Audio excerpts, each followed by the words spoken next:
Okay.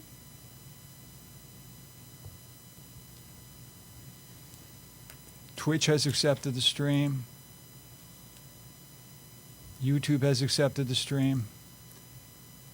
Waiting for Facebook to accept the stream.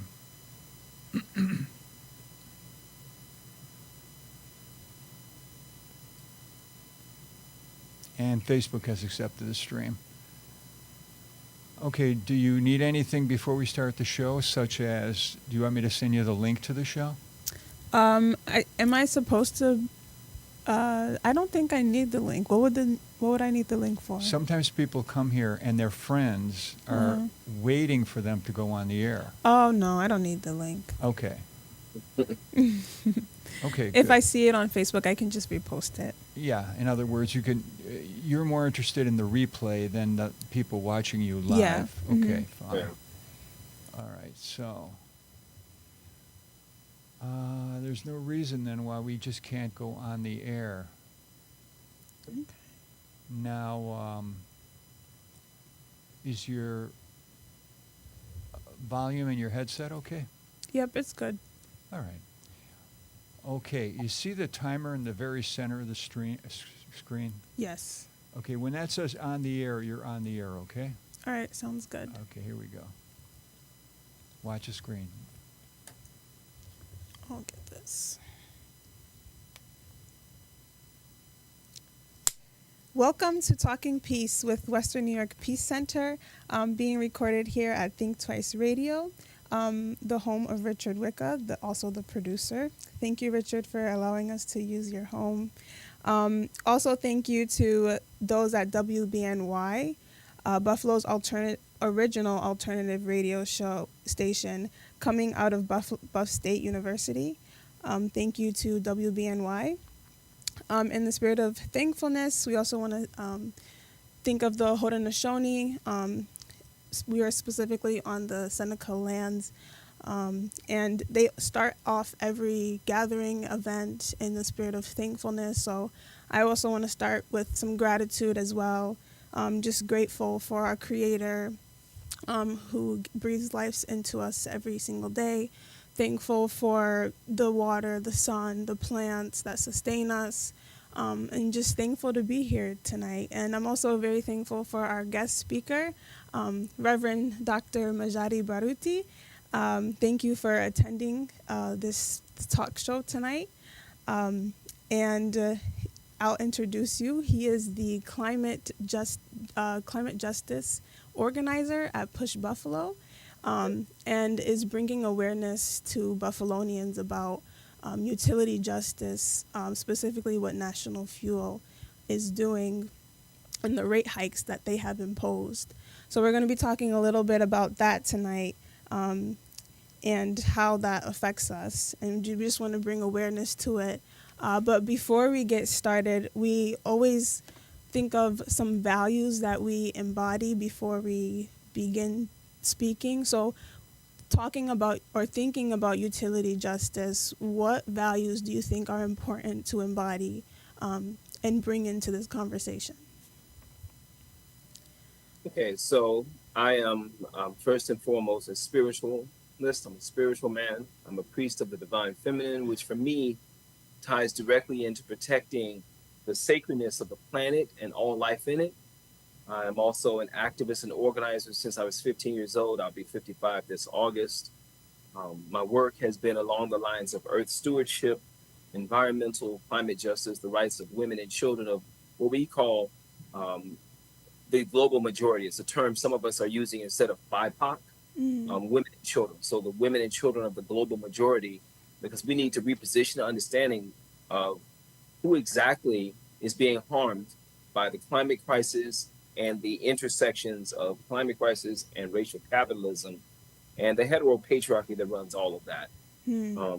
So my work with Push Buffalo helps me to get at some of the dynamics of that and the education on the climate crisis, organizing those communities that I just mentioned, on how these fossil fuel companies hurt the planet. So my values are deeply seated in protection of that global majority, and specifically those are women and children. Black, brown, indigenous women and children. And they are the most harmed by this. So my values I've always been pro that community. Growing up on the south side of Chicago, dealing with Black liberation constructs of the Black Panther Party. I was born the same year that the late Chairman Fred Hampton Jr. was assassinated, and there was a deconstruction by the U.S. government of Black and brown organizations that were organizing our community to protect us from not just police brutality, but the brutality of the United States government. And now we're doing some of the same dynamics. It may be in a different way, but the fossil fuel industry is a whole nightmare. It's the same thing that's harming our communities. And so we need to, and it's same governance, you know, and we see police actually arresting climate justice organizers, and climate justice organizers are being assassinated on the planet by policing forces that are backed by the fossil fuel industry. That's a whole other conversation, though. But that's where my values are most rooted in earth-centeredness, spirituality. I am an earth chaplain, and I'm here to protect that global majority, women and children. Wow, that's powerful. And some of the values that I see that you're embodying is the sacredness of the earth, and it seems like you're also deconstructing systems of power that have exploited indigenous and marginalized groups for years upon years. Yes. And it even started in your childhood, and you're using those values as you grow older. So that's just amazing to see that, like, those are your core values and how you've continued on with those throughout your life. Yes. I would say that some values that I would like to bring to this conversation is just knowledge and information. I think that alone holds a lot of power. There's a proverb that I like. It says like that knowledge is a precious jewel, and how if just people who speak knowledge have so much power that is not probably being able to be seen. And I think I also want to embody the value of truth. Yes. That the motives of these multinational companies, what are the truths behind that? Is it just for profit? Like, is it just for greed? I think that is just something that we all need to know, that truth, and the truth should be exposed. So Absolutely. Great. So I guess we can start this conversation off by just the basics. Let's hear about some of the work that you've been doing as an organizer with your pop series. I know we talked about this a little bit before the show started. Yes. What have you done so far with this topic? Okay, so I joined on to push last March. Mm-hmm. Yeah, last March. So I've been with them a year plus, and I was in Alabama doing some similar stuff, but we were focused on land stewardship primarily. But the issues in Alabama are the issues in New York, are the issues in New Jersey, are the issues in Vermont. Yeah. This is a national construct, right? Mm-hmm. So the work that we have found, New York Push Buffalo is connected to a couple of different coalitions. One is called New York Renews, but there's also one called People's Action. Mm-hmm. People's Action has a dynamic called People and Planet. It's a whole cohort. We had a meeting. Prior to that, we had several meetings prior to going to Milwaukee for a little conference, where we had discussions on what is the major contributor, who is the target, who is the fight, who is the enemy, the villain, if you will, dealing with the climate crisis. And in doing that, we had several Zoom calls, discussions, emails with folks who are connected to People's Action and People on Planet. And we found that the utility companies that we use every day to keep our children warm, our houses warm or cool, to make our food, to prepare our food, to refrigerate our food, to heat it, reheat it. These utility companies are a whole nightmare. We have to have it. So we have concluded a couple of different dynamics. One is that these utilities, because of the way we currently live, this is not the ancient past where we were living in ways that were not connected by electricity and this type of thing. We would wake in the morning, do our work to upkeep the home, and then go to sleep. But with the way that racial capitalism has worked, we deal with these fossil fuel industries, and these fossil fuel industries are the utility company. So the utility company is a fossil fuel industry. I want to make sure that we have that connection. Okay. A lot of times people think they're two separate things. No, the utility company, in this case, natural fuel gas, and others are fossil fuel agents. And they are backed by big banking, with big governance, other multinational corporations, private investors. Sometimes they're the government itself, whether it's city, county, state. They are all interrelated. Really, when we deal with the utilities, we said, so the utilities are not only too high for us to deal with, particularly those marginalized communities we were speaking of, particularly in urban and in rural settings. They're just too high. Yeah. And there are some of us who are middle class, whatever that is. I know you think that's a thing, They want it to be a thing. It's going to be a thing. I don't know if it's just to distract us and think, oh, I'm doing better. No, yeah, Really? they pride themselves in knowing that we have a strong middle class. Right. Yeah. And they'll run that game. They'll keep running that game, right? So, we're middle class now. Oh, Yeah. right. It's like, no, it's still hard as hell out here True. to really live and engage some of this stuff. And so these utility companies dig and tear into the planet for the fossil fuels. Yeah. And these things are leaking into the planet. They're harming the planet. Natural gas, for instance, is a fossil fuel energy source, and we're dealing with natural fuel gas. It has like a bunch of compounds, and the largest of those compounds is methane, and it's poisonous. Yeah. We have carbon dioxide, water vapor. I mean, all this stuff is interacting, and these natural gas liquids are leaking into the planet. This system is not stable at all, not even a little bit. And we use natural gas as a fuel and to make materials, make chemicals. The United States is the largest producer of natural gas on the planet. It's produced from shale and other sedimentary rock. I can get into some of the sciencey stuff like that, but that hydraulic fracturing or fracking, sometimes they call it unconventional production. It breaks up the rock. It releases the natural gas. We take this natural gas and it fuels, and it's turned in these gas-powered plants into electricity that comes into our homes. But we're literally sitting on pipes, long pipes, all under the city of Buffalo, Western New York, the state of, and the coverage area of the national fuel gas, which is pretty large, as I'm understanding. So with this process, and they have to keep repairing it. If it were sustainable, if it were a good system, they would have to keep fixing it. I mean, and we see national fuel gas trucks on all the time. Yeah. They have to keep fixing it. At some point, you have to realize that, well, don't you do something different?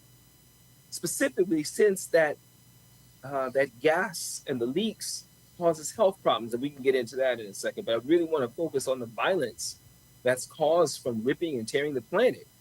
So it isn't just that this is harmful along the natural gas pipelines. As everything is connected, all sentient life, the river's connected to the soil, the sun affects both of them, vice versa, all affect the air, and the air affects those. Nothing is disconnected. The harm to the earth from fracking and hydrofracking is a harm to every living being on this planet. Yeah. And so the fossil fuel industry is a clear and present danger, to use the kind of terminology that the United States government uses on, foreign nations. It is a clear and present danger. Yeah. Right. It's right here on top of us. We're sitting, and I've said this in other spaces, and I'm going to continue to say it because at first I was reticent to say this, but I'm going to say it. We're sitting on a bomb. you there's pipes under our feet as we walk through the and we trod, Western New York that leak.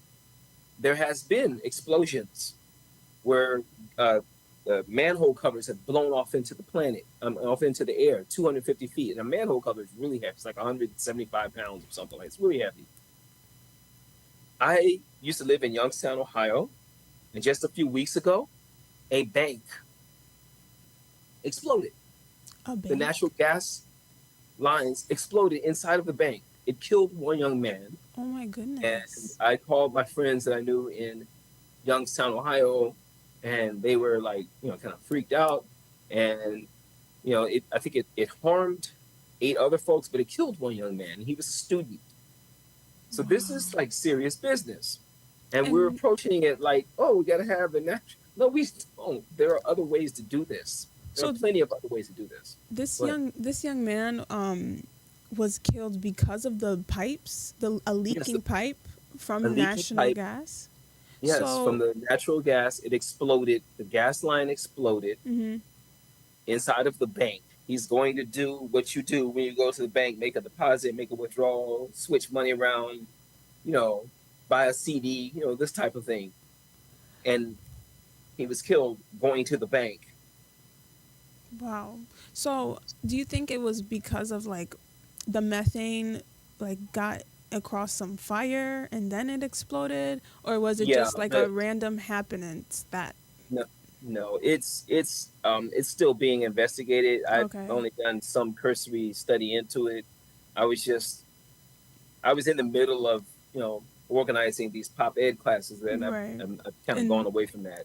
But pop ed classes are so that we understand um, how all this works together and how it's problematic and how we can organize ourselves to fight back and move ourselves towards safer and cleaner ways of getting energy into our homes. We figured out that utility justice is a term that we want to use. We tried to figure out some other terms, but this young man deserved to live his life fully. I think he was like 27, 28, something like that. And he deserved to live his life. So there has to be justice for him and others who have been harmed by this system. I lived in Birmingham, Alabama, and there was unfortunately, it was an abandoned space, but it was an old, what they call the projects, mhm. low income housing. It exploded, and there were like 5 or 6 different units, not just the apartment, but the building itself that exploded. It was a nightmare. Wow. It was a whole nightmare. So, And then the fracking. I mean, there's 8,000 different links. I would have to draw a huge map, but that's what the utility justice popular education class does. mhm. We held it. We had several people come. A few people. I mean, it was like a good body of folks come. We need more, and we will do them anywhere. Oh, So not just that Buffalo? no, we want to focus on the Western area and Okay. Buffalo right now, but we've done 2 of them, and they went extremely well.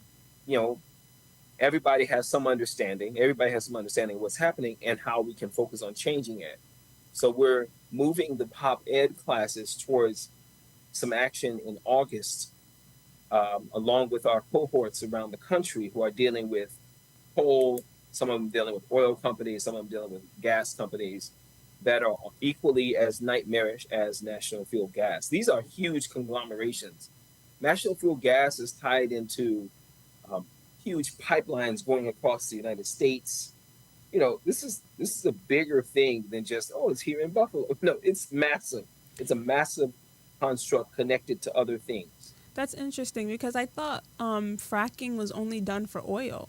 I didn't know it was also natural gas. So, Yeah, they call it hydrofracking, and there's a lot of science behind how they go ahead and do it, to release the natural gas from the rock, allowing it to flow up mhm. and into wells to the surface. And at the top of the well, it's collected in these gathering pipelines and then sent through the processing plants and then sent out to us to, you know, fuel the electrical system, which is like a really weird conversation. Every time I have a conversation about, oh, it's gas and electricity, I already understand that doesn't go together anyway. Right. That just doesn't go together.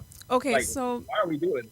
on the topic of clean energy, um, I know that they used to for electricity they used to burn coal like back then, and then they're Yeah. like, oh, this is too much pollutants, and then they Right. thought they were evolving by going to natural gas, but just to realize that, No, it's not no, any more sustainable than coal is.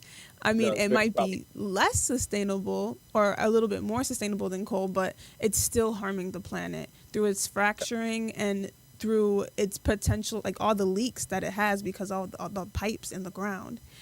yeah. So this is something that cannot be going on any longer, and we have to Right. look at some more sustainable alternatives like renewable energy sources which are a lot more cleaner. So Yeah. what are some of those that we can start thinking about for the future? Okay. So what I'm gonna do, because you have to push away the bad or get rid of the bad and bring Uh-huh. in that which is new and good. The Yeah. bad, 61 chemicals and air pollutants have health risks dealing with natural gas, fine particles, hydrogen, sulfide gas. I think it's called chlorine, which we already know chlorine is problematic as well. Yeah.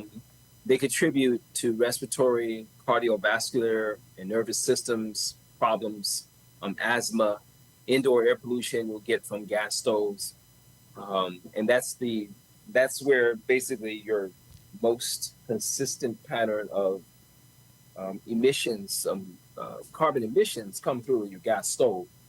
And contrary to what people have been told by National Fuel Gas, through robocalls, like I think it was like a year or so ago, we are not coming to to take your gas stove. That's not a thing. Yeah. I'm not gonna be dressed up like a ninja along with my elders. I'll shout them out, Miss Luz Velez and Mr. Richard Dredd. They're elders, and I was like, what do you think? We're gonna come in black outfits and we're gonna come and steal your gas? That's not what's gonna happen. There's no gas stove police. That's not what's happening. If you Yeah. want to use the natural gas, you can, but we really need to be moving toward these cleaner methods, and those include there are a lot of ways to do that. There is geothermal um, energy where we can build out networks to access air source heat pumps, geothermal heat pumps, solar, and Push Buffalo actually builds that out. We have what we call the Green Development Zone, and folks can take a tour of that. I'll leave the information with y'all so that y'all can contact me about how to get in contact with us about the utility justice popular education classes, as well as, or conversations we call them, as well as going on this tour of this Green Development Zone. On the Lower West Side, we've built out several spaces that have solar, air source heat pumps, geothermal energy, and it's all clean. And there is I went to visit one building, and it's like zero emissions. So it's like, this is not difficult. We have the processes to do it. It is just that we are being argued with, fought against, literally. I'm Right. saying argument. That's not what's happening. They're fighting us. Yeah. They're fighting us and our climate law. And I'll deal with that for a second. There is what we call the CLCPA, which is the Climate Leadership and Community Protection Act. It was passed in 2019 in the state of New York, the most progressive climate act, in one of them, at least, in the United States. At the time, it was completely revolutionary.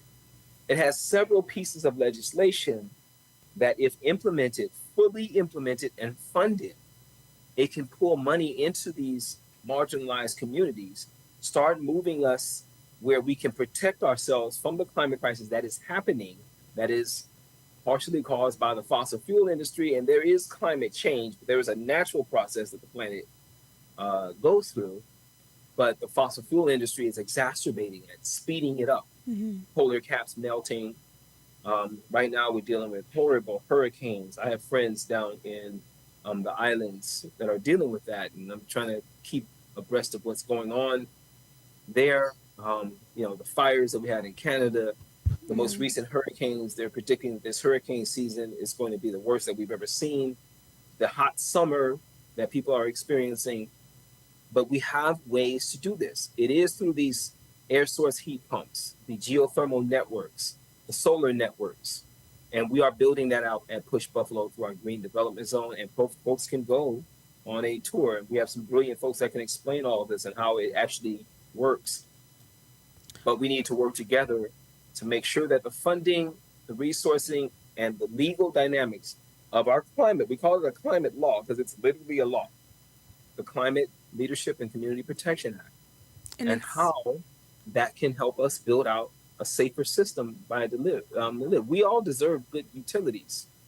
We're surmising that this is a human right now for us to live by these, for us to have clean energy in our homes. This is a human right.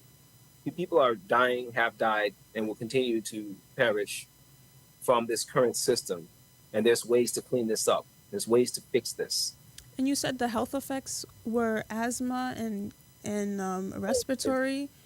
Yes, diseases? There are multiples of I have some of this in my head, some of this I know.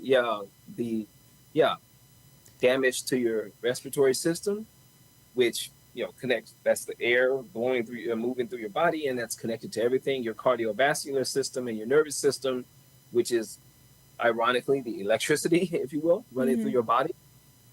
Yes, children are dealing with these potent carcinogens like benzene and formaldehyde. There's diesel exhaust from the trucks, fine particles, hydrogen sulfide gas. I mentioned that one. Chlorine. And these, there's like a ground level ozone that we're dealing with, which can damage those systems in our body. And if you'll give me just a sec, I'm going to try to tie in some loose ends here because we think of it as just, people are getting sick. It's not just those respiratory dynamics and cardiovascular dynamics, but what happens to the person inside of their house, their family, and their family's well-being. Yeah. If I am the primary income, or there's two people who are the primary income in a home, and we're sick because of the gas system, that lessens the economic construct of the house. If the home, like we have in Buffalo and in Western New York, really old housing, has energy leaks, lead paint, that's problematic.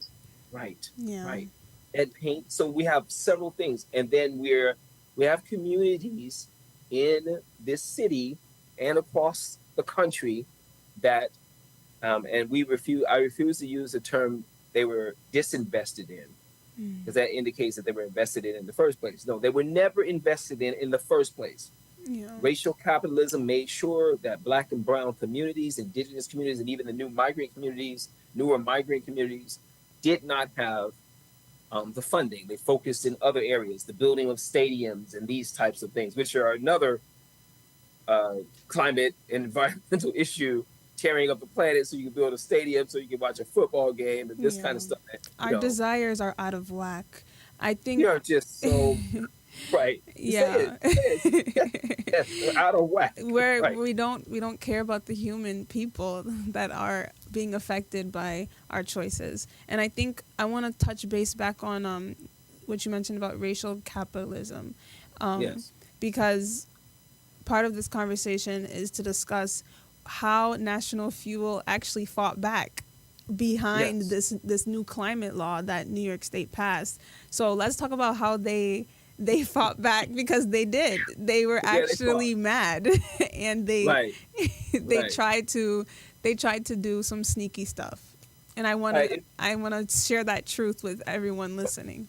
Okay, imagine, if you will, we're talking about love and peace, and having beautiful families raised in healthy conditions, and National Fuel is like, no, I got to make my money. Seriously, right.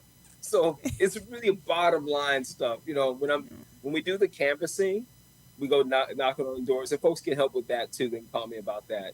I would love to have more people canvassing on these issues, and we talk to people. It gets really rootsy, and they go, "Well, so they're fighting our law?" I said, "Yeah. You know what would happen if I didn't follow the law? And they said, yeah, you'd be in the jail. I said, if I made Yeah. it to the jail. Hmm. Yes, if I even made it to the jail Because who knows what have happened before you even got there. before I Yeah. even got to the jail. Right. But they're literally not following the law. So what they have Mhm. been doing is using our money. You know, they're being investigated for using the public's money. And it's not just like the black and brown communities. It's all everybody that's watching this, Mhm. no matter what your ethnicity is, if you have natural gas through National Fuel Gas, they're using your money Yep. to lobby against the climate law that you passed in 2019. Mm. So the people passed the Climate Leadership and Community Protection Act. And they started this process of fighting against it by spreading falsehoods about what natural gas is, that it's a good, clean energy. You know, they got these little commercials, you know, where people are sitting in front of the house, their heater, and they're all warm and cozy, and they're eating soup in the winter, and it's cold and blizzard. You know, it's all that kind of madness. So they do that. That's one thing. So they're actually lobbying our legislators, and we were trying to fight to get one of the major pieces we were trying to get passed was the New York Heat Act. This act would have saved our communities quite a bit of money on the west side and the east side. The east side, it would have been something like $130 per month. Over here on the west side, where I'm at, it would have been like $118 a month on your gas bills. But also start moving us towards, and I won't get into the exacts of that, but start moving us towards the electrical systems and moving National Fuel Gas to do what they're supposed to do, because you're supposed to follow the law. You literally have to follow the law. You can't Exactly. not follow the law. Seriously, Um, yeah. and so they're spreading money around, and they have our legislators Mm. and our Western New York legislators, unfortunately, have been convinced by and manipulated. I'm going to say manipulated, not convinced, manipulated by National Fuel Gas not to vote for the New York Heat Act, the Climate Change Superfund Act, and other acts that are part of the climate law, part of the CLCPA, that can move us towards safe, sound systems, keep our communities clean, keep us all healthy, make it so that our children can run and play freely without asthma and respiratory issues, Mhm. which again, if you're dealing with that, plus you got high rent rates. There's several dynamics that are really problematic, and somebody can just think that out. And then food is nightmarishly high, Yeah. so there are Everything several has gone dynamics up. that intersect here, Mhm. and they're literally fighting. So that's one dynamic in which they fought. Then they have um, our governor, who is supposed to be about us. She has a thing. We have a thing called the Public Service Commission. Mhm. And this Public Service Commission is supposed to be our folks. That's our voice on these energy dynamics, right? Moving us to regulate the energy and whatnot. And they have been very slow. They've kicked the long-term plan that National Fuel Gas had down the road, saying, okay, well, you got to follow the law, but here's some caveats. You got to get this together, get yourself together. But it's we're already in a too late construct. People are already sick and getting sicker. Right. I'm talking to clinicians. We had one of our clinicians at UB joined us in our pop ed class, and she saw that she can connect other health professionals. We're trying to get the health professionals involved in this too. So National Fuel Gas is not only spreading money to lobby against us, they also did the robocalls I mentioned before. They have the commercials telling you it's safe. They're going to come steal your gas stove. Natural gas is clean. And people are afraid that the electrical grid, if constructed with solar and geothermal and these types of things, that it's not going to stand. So part of our utility justice class or conversation is to bring out how all of this is sustainable. It's cheaper. That's another falsehood that's been spread, that these systems that we're trying to build are actually more expensive. It's going to cost us. No, if you implement the fullness of the Climate Leadership Community Protection Act, right now, yeah, it would be expensive for me to, if I owned the home that I'm in, I'm renting. it would be expensive for me to turn it to geothermal and things of that nature. I could work with Push Green, which is the dynamic of Push Buffalo, to help me to weatherize it and things of that nature. But yeah, if you're blocking, it's I call it's gaslighting, Yeah. right? Right. That's a manipulative tactic. Right? So they're gaslighting us. They're blocking the law, the legislation, the funding, because they want to make their money, right? Yeah. They want their yachts or whatever wealthy people like that do. You know, I have no idea. Um, and blocking us and then saying, oh, it'll be too expensive. It So, actually won't. I don't have the numbers here, but when you look at the numbers and the money, it'll be actually less expensive for us to move to solar, solar networks, geothermal networks, geothermal heat coming through your home, air source heat pumps, these types of things is actually less expensive in the long run. Also, we have to buttress the homes that we're in so that there's not this energy leakage that we have. exactly. So all of this stuff Yeah. would be actually less expensive. So they're telling falsehoods, lies, untruths, chicanery, guile, deceit, and we're trying to fight this back with truth and justice and beauty and love. And we're, you know, I say that if we were so wrong, why do you spend millions of dollars to stop us from doing this? Yeah. And I think part of the reason is that through the greenwashing that they're doing, specifically National Fuel and their advertisements and the lies that they're spreading, they're feeding off people's fear of the unknown, of Yeah. not knowing what geothermal is or solar energy, not knowing if it's actually going to work. I think people can get wrapped up in the uncertainty of it because it hasn't been done before, and we're so comfortable with the familiar that we don't want to let go of it. But the public, like you just said, like the Public Service Commission is supposed to be our voice, but now we see them kind of compromising the needs and having less urgency than we should be having, and allowing National Fuel to have a hybrid system of heating. So can you talk more about like what National Fuel is proposing to not, it's like a hybrid system. They're not trying to completely get rid of natural gas, but trying to do something else. Can you talk a little more about that? Yeah, their hybrid conversation is an interesting one because they're suggesting, and I have a quote actually from, I paraphrase a quote from Malcolm X, where he says, after you've been stabbed, now a person says, I'm going to pull the blade out like 6 inches.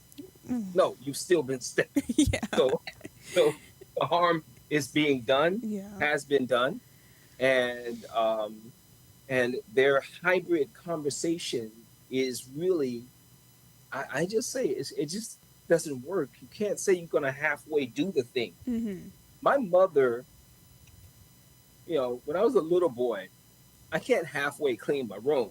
You know, when she tell me to clean the room, and her word is law. So if we look at her word, like climate law, like the climate law, you can't halfway do the law. We'll kind of do it. We'll do it like this. Put everything in the closet and just pretend it's not there. Oh, I was good for that one. Just shove everything in the closet. And she just opened the closet, it all falls down. You know, and that's what we're talking about. Yeah. They're trying to shove this stuff under the rug so they can keep making their money. And the unfortunate thing is that our governor, we have to ask the question at, with the New York Renews coalitions, hundreds of us, right? Hundreds of agencies all across the state. We ask the question, Governor Hochul, which side are you on? Are you on the side of the people, or are you on the side of the fossil fuel industry? And so far, it's kind of weighing toward the fossil fuel industry. We have to ask the question. We ask the question of the Public Service Commission. Which side are you on? Are you on the side of the people, or are you on the side of the fossil fuel industries that are harming our planet? And yeah, these things do matter as a part of the conversation of how our governance works. I see someone ask a question about Hochul and committees and things of that nature. Well, that's our argument too. It's part of our argument. We just don't get into the muck and muck of that particular dynamic of it, but it is the same argument. We're not talking two different things. For the brother that asked about, the person that asked about the committees and things of that nature making decisions. Yeah, you're right. You're absolutely right. And it matters because organizations and organized works like the fossil fuel industries are fighting us by convincing our governor and our legislators to not do what needs to be done to keep us alive. And see, I want to pinpoint that. This is literally life-saving legislation. Yeah. It's not, oh, it's just a good idea to move to election. No, people have and will continue to perish. A couple of years ago, we had this huge winter storm here in Buffalo. That was not, oh, it's just normal for 50 people to die. No, it's not. That's not, oh, it's okay. No, it's not. It's not okay for indigenous women and children. And my fiance, she pointed this out about because she's Afro-Indigenous. So she pointed this out about how her sisters, her indigenous sisters in Canada, were running out of the forest with their children on their back. Wow. These are not unimportant conversations. This is the work. And this is only a part of it. We still have to deal with indigeneity. We have to deal with land stewardship. How do we deal with land? Food prices are rising because the soil is poisoned in different spaces. And the farming, big farming is a whole nightmare to the climate too. Urban farming actually counteracts the climate crisis. So actually, you know, the more flowers, and it sounds hokey to some people, but yeah, the more flower that we grow, the more food we grow, can counteract some of these dynamics. But Yes, we also because have the oxygen it's producing, yeah. Exactly. So we're talking about what National Fuel is doing, and so what is the percentage of, or like what is the exact amount that they raise the rates at? Do you know the exact amount? Yeah, their proposed rate hike, which was proposed after their long-term plan it wasn't really denied by the Public Service Commission in October. It was like kind of kicked down the road and they've submitted here's the thing. It's like if you do your homework and you submit the same paper 3 times and you still get an F. There's something wrong with the paper that you wrote. Yeah. Don't do that paper. And maybe you might want to reconsider college. Exactly. Anyway, so National Fuel submitted 3 different plans, and each plan was terrible. It was not in alignment. Mm-hmm. Then in October, they said, hey, we need to raise the rates, our delivery rates. So it's something like 30 some odd % on what we're already paying. We're already dealing with too high numbers for our bills. So 30 something % is beyond what we can actually deal with. We don't have it. We just simply don't have it. Now, here's the issue. I really need, and I'm putting the call out, I'm going to probably do this a couple of times, for folks to assist us in trying to stop this rate hike. Okay. We're moving towards August, along with our friends in other states, to stop these utility companies from raising rates, producing the natural gas, the fuel, all the problems that they're doing.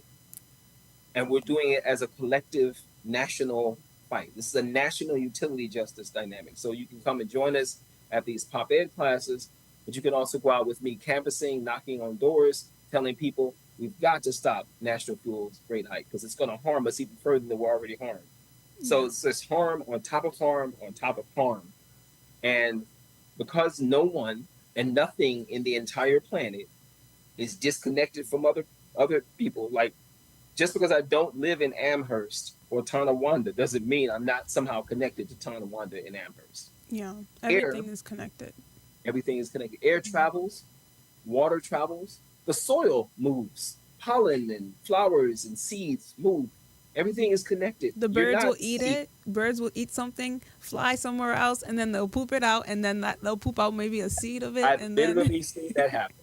Yep. Like that's what's happening with poison ivy. This is unrelated, but like they'll eat some of the poison ivy plants and then they'll eat a seed and then they'll go somewhere else and they'll poop the Yeah. seed out and then poison ivy goes somewhere else. But like that's Exactly. everything is Exactly. connected. Just to go Right. into There's your no way point. to disconnect us. And so, Yeah. like where I'm living, not too far from me, there are people with these massive homes, and they probably got CO2 emissions that are through the roof. But they got these Yeah. massive homes over here. What happens here at this house and this home happens over there. It happens in South Buffalo. It happens in the Lower West Side. It happens in downtown. So nobody's safe. Mm-hmm. You know, no, you don't have a, because you have white privilege or you have some money, you got a couple of cars, you're I mean, not it does safe. help, but at the same time, it's not gonna stop the inevitable. No, 'cause Yeah. you're in trouble too. James Baldwin wrote a paper to, the late James Baldwin wrote a letter. I think it was an open letter to Dr. Angela Davis when the U.S. government was coming after her for her thought processes as a thought leader and a civil rights activist. He said, if they come for you in the morning, if they come for you at night, they're coming for us in the morning. Something to that effect. It's all the same. We're not disconnected. We're all in the same conversation. It's a planet. Mm-hmm. You're not on some other planet No. and you just visit here every now and then for vacation. No, you're on the planet with me. So if I'm poisoned by the air and the water, so are you. Mm-hmm. And I think that also brings me to the next point that, I mean, there's a saying in the Bible that, like, we fight against not flesh and blood, but of principalities and powers in high places. And I think that when we think of national fuel, and even though like they're this corporation, some might even say they're a monopoly, that is trying to keep natural gas going. If we just put ourselves in their position, they're trying to protect themselves. They're trying to make their company continue to profit. I mean, they have people working for them. They have people's jobs that they might be protecting. What could they look like if we were to convince those, say like the CEO of National Fuel? What would it take to convince them? And if they were convinced by this truth of the horrible effects of natural gas and how we can transition into more renewable sources of energy, if they were able to accept this position, what would National Fuel look like in the future if they were able to accept this position? What would people's jobs, what would the job industry look like if this transition did happen and they were able to accept the renewable energy sources? I mean, obviously there would be a job, people would lose their jobs because people do work for National Fuel. So there would have to be some type of transition. And what do you think this transition would look like? Okay, so there's literally an act, one of the acts of the CLCPA is called JETA, Just Energy Transition Act, something like that. I think that's how it goes. And JETA is an interesting one. That didn't get any good ground. It is to take those old factories and things of that nature and turn them into the kinds of energy producing dynamics that we're talking about, renewable, right? That's what they're supposed to do. That's an overly simplified version of that. National Fuel Gas, the infrastructure, were to change, which is very hopeful, Samaria. It's very hopeful. We have How to have hopeful some of you? hope. We gotta have something, right? Yeah. Let's just grab on every little string of hope that there will be some goodness deep down in their souls, you know. David Like, Bauer, he is the CEO of National Fuel Gas, and these folks, the board chair, and it would look like, oh, I know it. Okay, so I'm a Star Wars fan, and it would look like the Sith Lords suddenly becoming Jedi Masters. That's what it would look like. It would, because that can actually happen, apparently. That's a thing. Yeah. They can their good can be inside of them, and somewhere deep down. Deep, way down, under all the oil and All the gas, fracking. all the fracking. Yeah. They could. And this thing, this massive system, could clean up the entirety of the western area of New York. Now, our goal is not really to appeal to the hearts and minds of, I'm not really one to believe in that kind of dynamic Mm-hmm. so much. Yeah. However, we have the Public Service Commission that we can talk to. We have talked to them. We have actually asked the question, which side are you on, Public Service Commission? Mm-hmm. We have done protests in Albany at the Public Service Commission.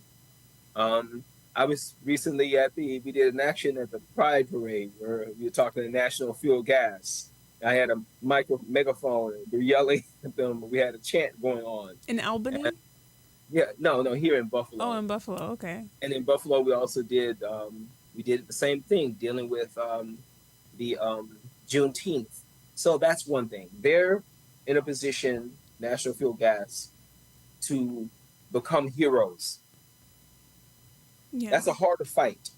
Mm-hmm. But the Public Service Commission, they're supposed to be in this neutral space, and they're really the public service. I love that they're the public service. We're the public. Mm-hmm. They're supposed to And be you're in service servicing to us. us. Yes. Right. That's what they're supposed to do.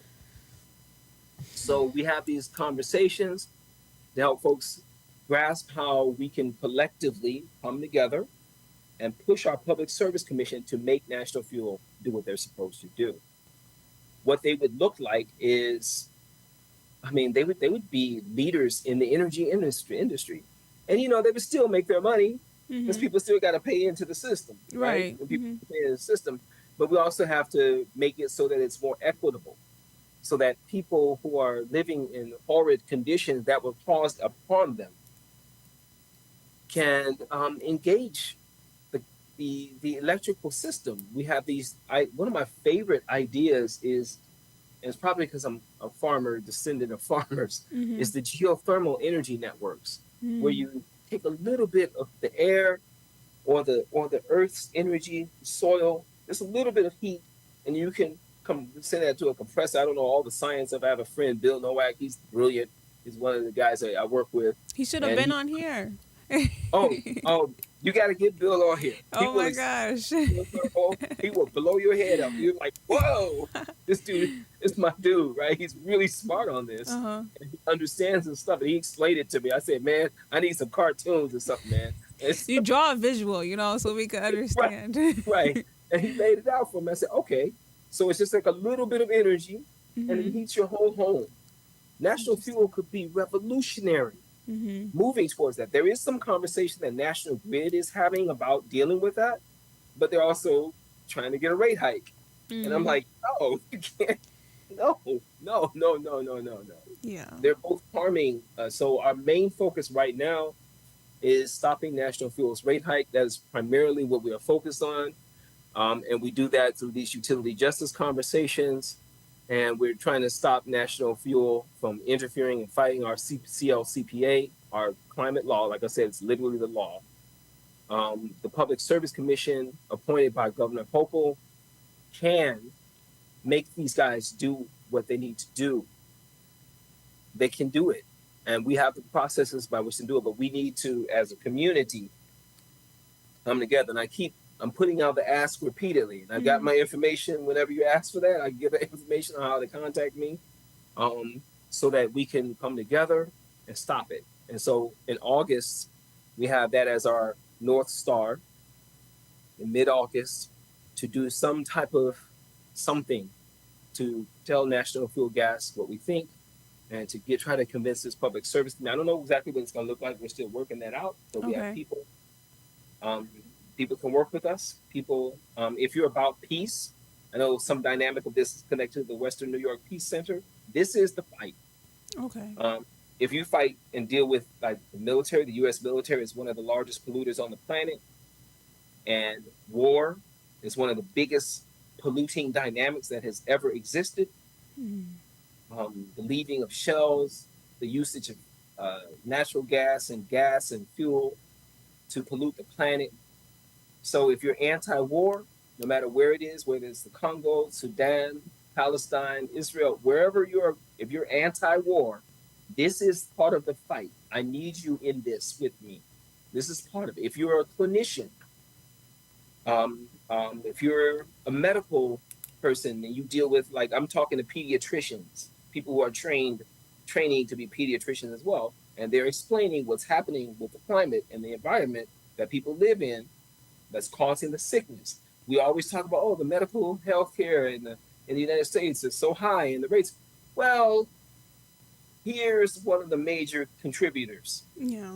Fossil fuel industry. Mm-hmm. You want these bills to go down. You don't want to pay for other people's sicknesses and all that. That's the argument some conservative-minded folks make. Well, you need to be in this fight too. Right. Conservative, liberal, radical. You need to be in this with me.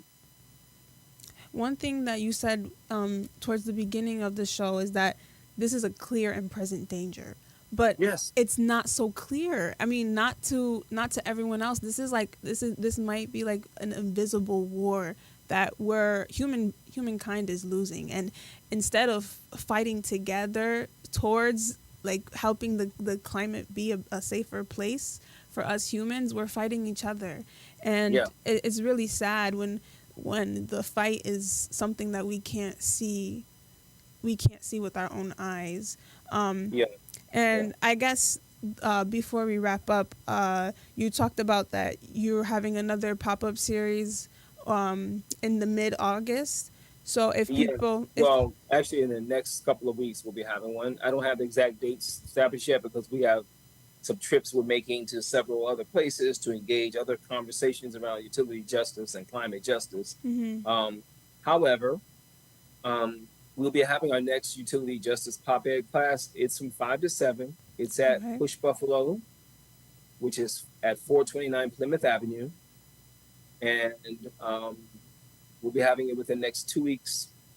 Let me see if I can get the exact date for what I've got, because If you can't really- find it yet, do you have like another way for you guys have like a newsletter or like a Facebook or Instagram that people can like Yes. look into yes, to through see our when that Instagram page. Okay. Yeah, through our Instagram page. We have a Facebook page and a Twitter page. Look us up, Push Buffalo, PUSH Buffalo. And that means People United for Sustainable Housing, Mhm. Buffalo. And you can find our information on the page, on our website. We're on Instagram, we are on Facebook, and we are on Twitter. And this utility justice pop-ed class is held from 5 to 7 in the evening at our office at 429 Plymouth Avenue in Lower West Side. And people can reach me. I'll give my phone number at my office. It's 716-884-0356, extension 205. And some of the ways that everyone can also get engaged. I know you mentioned that you've also been canvassing. Are you guys planning on doing that sometime in the future as well? Yes, we'll be canvassing all the way up until we make our whatever this big move is that we're still working on with our member leaders as to what that looks like. But actually, people can contribute to that conversation, like where that's going to be, what that's going to be. It's going to be a big. It's like we're trying to make the walls come down. You know, so I use sometimes religious imagery so people go, yeah, this is the fight at Jericho. The Jericho walls trying to... Yeah, this is what we're doing. We're going to sing with a mighty rejoice. We're going to rejoice. Our voices lifted up to bring about love and peace and safety. So yes, if they can come out, and I gave the number, I can send that to you. And just look up Push Buffalo. You'll find me. You'll find us. We'll be, and then you'll see also, if you go on the Instagram page, you'll see video of us engaging National Fuel for different processes, different ways we've protested. I call National Fuel Gas the behemoth. That's a term I've been using. What does that mean? A behemoth is a large mythical creature. Oh, like the Boogie Monster? Like a boogie monster, but it's built. It's like an elephantine kind of look, and it's huge, it's monstrous, and it takes and destroys and destroys, and it doesn't give. Like an energy. So for me, National Fuel Gas is the behemoth, and we had an action. You can find us on YouTube. Okay. At the Buffalo site, where we engaged the idea of the behemoth. We created one. And we'll I'm probably gonna be, go look that up after this now because well, I've the never heard of video is that. cute. Video is cute. We got some good videographers with us. So yeah. So there's ways to engage us. Canvassing. You can come out, hit these doors with me. Sounds great. Yeah, Okay. Well, that's about all the time we have. Thank you so much, absolutely. Dr. Baruti, for having this conversation with me. I hope many more conversations like this happen in the future, and Absolutely. that this is brought to more people's awareness and that people actually take action with this information. But thank you so much. We appreciate No you. problem. Thank you. And this has been Talking Peace. Together, we have been Talking Peace.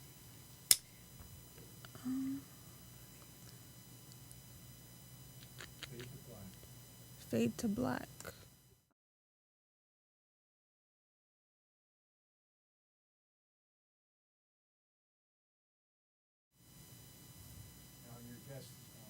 Oh, he's gone? I wanted to tell him something. Oh, she told me time. I made it. I think I made it just in time.